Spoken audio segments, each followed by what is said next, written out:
লীগ জেগে উঠবে ফিনিক্স পাখির মতো, এবং বাংলাদেশ আওয়ামী লীগ বারবার ফিরে এসেছে। তা আমি বলি যে আইয়ুব খান আওয়ামী লীগকে নিষিদ্ধ করেছিল, বাংলার মানুষ ম্যান্ডেট দিয়ে বাংলার একক দলে পরিণত করেছে আওয়ামী লীগকে।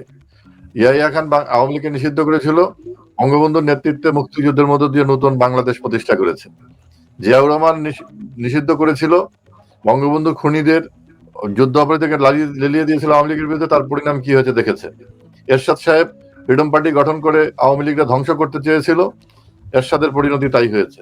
15ই ফেব্রুয়ারি নির্বাচন 1996 সালে বঙ্গবন্ধুর খুনিদেরকে খালেদা জিয়া নিয়ে এসেছিল, তার পরিণতি তাকে ভোগ করতে হয়েছে। এবং 2001 সালের পরে শাহেক আব্দুর রহমান বাংলা ভাই সংসদ সদস্যদেরকে হত্যা, 21 আগস্ট গ্রেনেড হামলা করে আওয়ামী লীগের নিশ্চিহ্ন করতে চেয়েছিল, তার পরিণতিও তারা দেখেছে।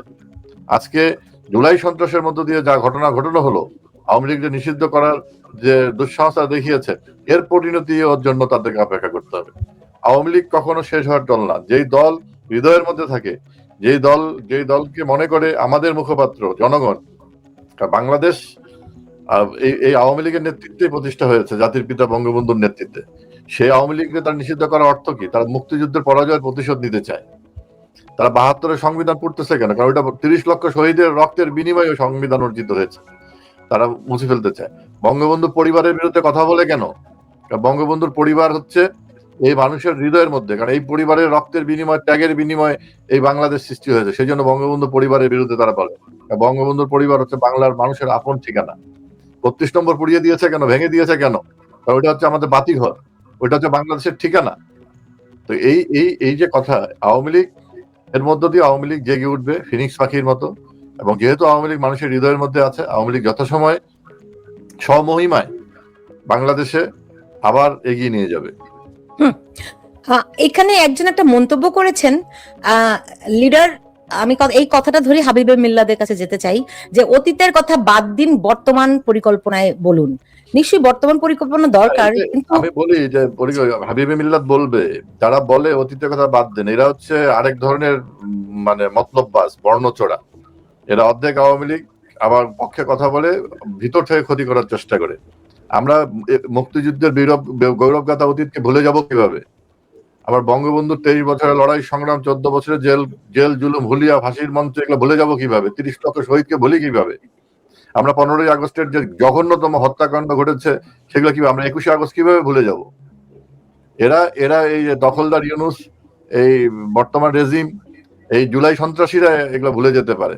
এরা কার পক্ষ থেকে এইসব কথাবার্তা বলে, ভুলে যাওয়ার কথা বলে? আবার জনাব খালেদ মাহমুদ চৌধুরী, এখানে একজন দর্শক একটা প্রশ্ন করেছেন, আমার প্রশ্ন করার সুযোগই পাচ্ছি না। অসংখ্য কমেন্টস আসছে, আপনাদের কাছে প্রশ্ন আছে, আপনাদেরকে অনেক সাহস দিচ্ছে। যেমন একজন বলেছেন যে আওয়ামী লীগ আমাদের বাপ দাদাদের দল, আমিও আওয়ামী লীগ করি, আমার সন্তানরা আওয়ামী লীগ করবে, জয় বাংলা জয়। এরকম অসংখ্য কমেন্টস এখানে আছে। এর মধ্যে থেকে একটা কমেন্টস একটু পিক করলাম আমি। বলবেন কি, আপনাদের দুজনের কাছে প্রশ্নটি রেখেছে যে বিএনপির এই দুঃসাহস যোগানদাতা কে? মানে এই যে নিষিদ্ধ করলো আওয়ামী লীগকে, এর যোগানদাতা কে? এবং আওয়ামী লীগে এখনো 35% গুপ্ত জামাত শিবির আছে। আপনারা কি একমত কিনা? খালিদ মাহমুদ চৌধুরী। দেখেন, আওয়ামী লীগ তো স্রোতের বিরুদ্ধেই সবসময় রাজনীতি। 49 সালের পর থেকে আপনি যদি আওয়ামী লীগের ইতিহাসটা যদি দেখেন উনি, বা আমরা যদি দেখি, তাহলে কি দেখবে? আওয়ামী লীগ কি কখনো স্রোতের পক্ষে ছিল? সব সময় স্রোতের বিপক্ষে। আমরা যখন 2008 সালের কথা, 15 বছরের কথাই তো আলোচনা হচ্ছে বেশি। 2008 সালের যদি আমরা নির্বাচনের পরে যে দায়িত্ব গ্রহণ, মাননীয় প্রধানমন্ত্রী সরকার গঠন করলেন, মাত্র 1 মাসের মাথায় বিডিআর পিলখানা হত্যাকাণ্ড ঘটিয়ে এই সরকারকে ফেলে দেওয়ার একটা মহা পরিকল্পনা, দেশের মধ্যে একটা গৃহযুদ্ধ লাগানোর একটা পরিকল্পনা নেওয়া হয়েছিল। সেটাকে মাননীয় প্রধানমন্ত্রী মোকাবেলা করেছেন। তার বাংলাদেশের মানুষ ম্যান্ডেট দিয়েছিল যুদ্ধ অপরাধীদের বিচার করতে হবে। হাবিবে মিল্লাত যেটা বললো যে 45 বছর পরে সেই ইনডেমনিটি দিয়ে রক্ষা করা যায়নি, সেই মামলার রায় কার্যকর করার ম্যান্ডেট 2008 সালের 29শে ডিসেম্বর আওয়ামী লীগকে, মহাজোটকে দিয়েছিল। সেটা বাস্তবায়ন করা, এবং বাংলাদেশ যে দারিদ্রতা, যে মিলেনিয়াম গোল যেটা আমাদের 2014 ছিল, সেই দারিদ্রতাকে জয় করার, টার্গেটকে অ্যাচিভ করার, এতগুলো নিয়ে আওয়ামী লীগকে দেশ পরিচালনা করতেছে। আওয়ামী লীগ কখনো হানিমুনে ছিল না, এবং সেটা আমরা এই অ্যাচিভমেন্ট, মিলেনিয়াম গোল 1 বছর আগে আমরা করেছি। এবং এর মধ্যে দেখেন, পদ্মা সেতু যে দক্ষিণাঞ্চল বাংলাদেশের মূল ভূখণ্ড থেকে বিচ্ছিন্ন ছিল, সেই দক্ষিণাঞ্চলকে যুক্ত করার জন্য পদ্মা সেতু প্রকল্প কি ধরনের ষড়যন্ত্র হয়েছে, এই জুলাই সন্ত্রাসীর হোতা দখলদার ইউনূস তারা করেছে। এবং আজকের যে ইউনূসের ধারাবাহিকতা যে এসেছে, তার মা নিজেই আপনার হচ্ছে স্টেট ডিপার্টমেন্টের কাছে চিঠি লিখেছিলেন পদ্মা সেতুর মানে যে অর্থায়ন না করার জন্য। তো এই ধরনের চ্যালেঞ্জ মোকাবেলা করে আমরা গেছি। তো কাজে আওয়ামী লীগ সবসময় প্রতিকূলতার মধ্যে ছিল, এবং এই যে প্রতিকূলতা যারা ছিল তারাই হচ্ছে আওয়ামী লীগকে নিষিদ্ধ করতে চায়, নির্মূল করতে চায়। 15ই আগস্ট হত্যাকাণ্ড ঘটেছে, 21শে আগস্ট, 5ই আগস্টের জুলাই সন্ত্রাসে যে গণহত্যা চালানো হয়েছে, এরা তারাই। আর আওয়ামী লীগ হচ্ছে বটবৃক্ষ। আওয়ামী লীগ 7.5 কোটি মানুষকে নিয়ে বাংলাদেশ স্বাধীন করেছে।